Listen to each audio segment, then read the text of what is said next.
Hello visuals and welcome back to the channel and welcome back to another edition of Superhero Wednesday, the day of the week we like to get right down and nerdy and flex some shit and fucking Hulk and Lego and that hurt to push my face.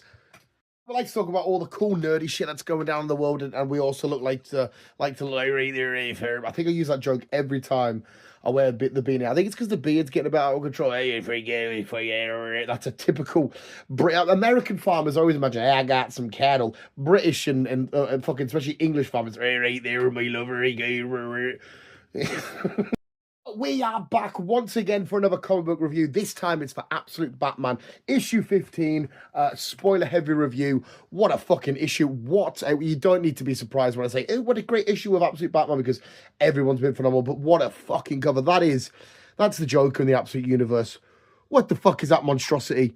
That is all kinds of disgusting. Now, quickly, I will just say, this particular issue is a lot more calmer. It's a little bit more chilled out than we know the last issue 40, where it's Bane, it's Batman, it's Killer Croc, it's Harley, it's fucking Catwoman, it's Alfred, it's just fucking carnage. Where this one's a little bit more, okay, we'll step back, but we get a really good sort of nitty gritty, in-depth look at the backstory of this universe's Joker and what he's all about and what he's from. A few mysteries. We get a nice little bit of back and forth between Batman. Batman basically asking between Batman and Alfred, wanted to know what the whole shtick is with this Joker, this man who doesn't laugh and stuff. And Alfred's explaining all this kind of stuff, and he's on about like, this is what we've heard, this is what we've seen, this is what might be true, what may not be true. I can tell you a story. Some of it sounds true, some of it sounds like bullshit. And Bruce keeps saying throughout the explanation and the backstory of the Joker, Bruce keeps saying,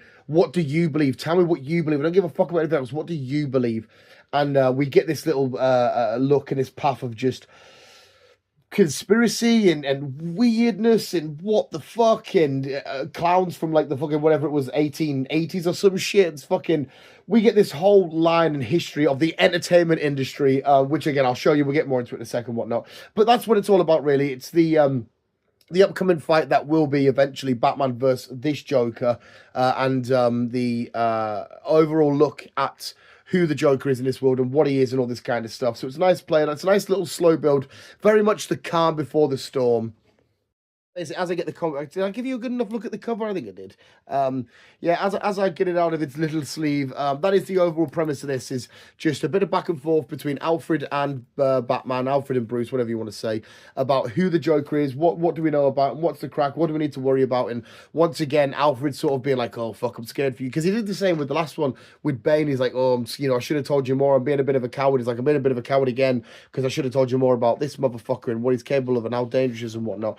But of course, we see, if you didn't know this is the Absolute Universe, if I just said that was Batman, you would probably think that's Bruce Wayne just walking off this big jet here, isn't it? So obviously you can see the back and forward. It starts off with it's time, kid.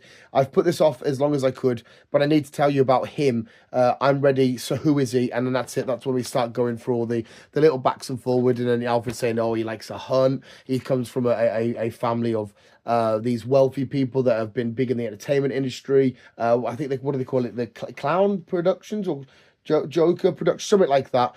And we see this little back and forward of this big wealthy time man from back in day. What year did I say it was? 1888. It's 1800s. 1800. Fuck off, Dan. But we also get to see this little image here because we talk about this little clown kid that was always able to make people laugh and whatnot. And we do start to learn about the early days of the Joker toxin and stuff inside of this universe and whatnot. But we keep seeing these wealthy men pop up, and then for each like generation, so he has a son, and they're all called Jack. So there was Jack Grimm the first, Jack Grimm the second, and we see this Jack Grimm making it to Hollywood. But it's not Hollywood, it's Hollywood land in this. And we see him in film productions, early film productions, and we see the next son take over, get into the game industry and all that kind of stuff, which is quite cool. So you're thinking, right, onto the next one and whatnot. We also get this badass look at the current Joker, the current Jack, out and about on this little island, because he's got Alfred tells Bruce how he's got loads of islands scattered around the world and stuff, where he's fighting. What is that? Is it a leopard? It's some kind of big cat, and of course, unfortunately, viewer discretion is advised. We see that And then we keep going back down to this back and forward, and this is where you start to learn about the Joker toxin and all this kind of stuff, and the laughing gas, I should say, and what it could do to people and all this kind of shit and how it happens. We also take a look at, you can see there, Nazi Germany, and it tells you about how this family has sort of been putting people, world leaders, and different countries against each other, playing behind the scenes and benefiting off it from throughout the years and stuff like that. The early involvements of Arkham and all this kind of stuff. But we also get to, again, the same island where we hear some rustling in the back, and there's this old fella that's been in this cabin for ages. And he's like, "Oh my god, it's you!" And of course, this was an old rival of an old like business rival of the Joker, who was just brought here so he could literally just hunt him the fuck down and all this kind of stuff. And then this is where we start to learn about the weird baby shenanigans that's going on with this Joker. This Joker using these little babies and his stuff to yeah. What the fuck? Because there's obviously the overall, the end conspiracy. Alfred believes that this isn't just different variations of a father and a son. You know, the Jack the First, Jack the Second. It's all the same person, all this kind of shit. But this weird baby, sort of fucked up Ming shenanigans helps him and allows him to do the horrible Joker transformation that we get to see. I know. There's a better look at his face there. We will see another one, a much better one. The good, like, what are you and all this kind of shit. This is. Look, that's not just, hey Brucey boy, or sorry, hey Bats, let's blow up some fucking banks and whatnot. This is just hell. We also do as well get a nice little shout out to absolute Wonder Woman in this universe, because Alfred even mentioned about, like, Bruce has mentioned this Wonder Woman and all this kind of stuff, and we see Bruce gearing up, ready to rock and roll. This is Alfred. He's look at that. Every shot they do of the Batman in this is just fucking so peak. So where are we on this page, for example? The other night I found him watching a story about a woman in Gateway City who claims to be magic, some kind of god warrior from hell. That's of course the absolute Wonder Woman. Just yesterday, report put Grimm on his fucking island off the coast of Colombia. So we know that, you know, they believe that the Joker is out and about somewhere, but we know that we can see the Joker isn't out on one of his islands. He's in fact here in Gotham. We get a really cool ending here in a sec. Where's the bit where he's saying, like, is it the next page where Bruce is scattering off and he's like, where have I missed that? You got nicely done, you old fool.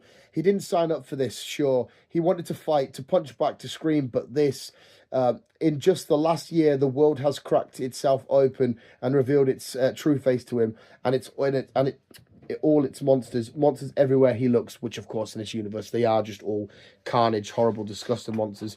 We see a lovely Joker rocking up to his massive mansion. This is just literally the polar opposite. This is Bruce Wayne rocking up to his mansion, getting there. We see his butler, and he's like, welcome back, Master Grimm. It's so nice to finally have you home. Are you hungry? No, I ate. And then we end with a shot saying, I have plans to make, though, so if you need me. Did I just read that all backward? Basically saying, so if you need me, I'll be in the cave, and we get this nice little, very fucking Bruce Wayne, Alfred Pennyworth, Wayne Manor. I'll be down in the cave and whatnot. It's going to be crazy to see this Batman up against this unbelievably wealthy juggernaut. And of course, it says next, absolute Wonder Woman, if you can see it down there. This complete juggernaut of finance and all this kind of shit, and as well with all of this weird minging baby shenanigans going on. So, like I said, some really hardcore shots of the Joker and his transformation, what he looks like, but just a nice little rundown of what's gonna, a sort of little taste of what's gonna be coming and how it's gonna be coming, and just the war that's about to come on Gotham and Batman and Alfred. Of course, we still have some missing things from last issue, because we know Catwoman's got away with a bit of the Venom. We know that a Joker showed Bane destroying of his island and stuff like that, even though Bane's just in fucking eyeball form. But absolutely amazing. Like I said, a lovely calm before the storm, ready to rock and roll, ready to just fucking go nuts, go carnage. We actually do see Bruce mention, what does he say? Does he say, I need to, where is it? I need to go check on Wayland. So we know that he is still in contact with Wayland, with Killer Croc. So whether he teams up and helps him again later in the future, whether Bane fully recovers and he helps team up and stuff, I am so ready for whatever this motherfucker is bringing to Bruce. Yeah, we have it, visuals. my spoiler heavy review for Absolute Batman issue 15. Like I said, a massive tone down from last week's fucking heavy metal, fucking death battle, just blood and carnage and guts and gore and mayhem. But a very welcomed edition regardless, because I am so curious about this Joker and how it's going to play on stuff. But there we go, issue 15 of Absolute Batman review done, dusted. Let me know what you think in the comments below. Sorry again, and the reviews always seem shit when I do this. But anyway, let me know if you've read it already. Let me know what you're looking forward to. Let me know how you think things are going to play out. Whatever's going to happen, just let me know your thoughts, theories, opinions, all this kind of shit in the comments below. But more importantly, visuals, thank you so much for watching. And you guys are the fucking best. Remember, keep being you, and keep on, web slinging out.